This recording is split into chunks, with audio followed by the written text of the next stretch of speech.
তোমরা বাপ তাহাজ্জুদ পড়ে জান্নাত কিনতে চাই? অসম্ভব। তুমি শুনে রেখো, আমি অনুবাদক। মুহাম্মদ সাল্লাল্লাহু আলাইহি সাল্লাম বলেছেন 3 শ্রেণীর মানুষ জান্নাতে যাবে না, তার মধ্যে তোমার বাপ আছে। 3 শ্রেণীর মানুষ জান্নাতে যাবে না, আমি অনুবাদক। 3 শ্রেণীর মানুষ জান্নাতে যাবে না। এক, মধুমিনুল খামর, যারা নিয়মিত বিড়ি, তামাক, জর্দা, সিগারেট, গুল, নেশাদার দ্রব্য খায়, পান করে, তারা জান্নাতে যাবে না।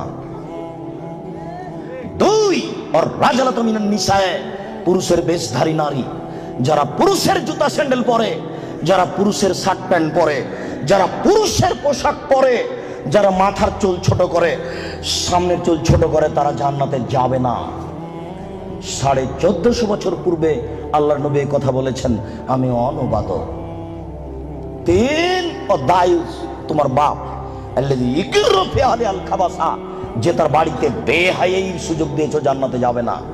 যে তার বাড়িতে বেহায়াইর সুযোগ দিয়েছো, জান্নাতে যাবে না। যে তার বাড়িতে বেহায়াইর সুযোগ দিয়েছো, জান্নাতে যাবে না। কি দেখাতে চাচ্ছ তুমি? শোনো, তোমার বোন পায়জামা পরে আছে, গেঞ্জি জাতীয় পায়জামা, ওই যে নিচের দিক চিকন হয়ে আছে, উপর দিক মোটা হতে হতে হতে হতে তোমার বোনের রান এতখানি মোটা হয়ে আছে। তোমার বাপ দেখে না? ধর্মকে পাগল পেয়েছো বেটা? ধর্ম পাগল কিছু তুমি মনে করো?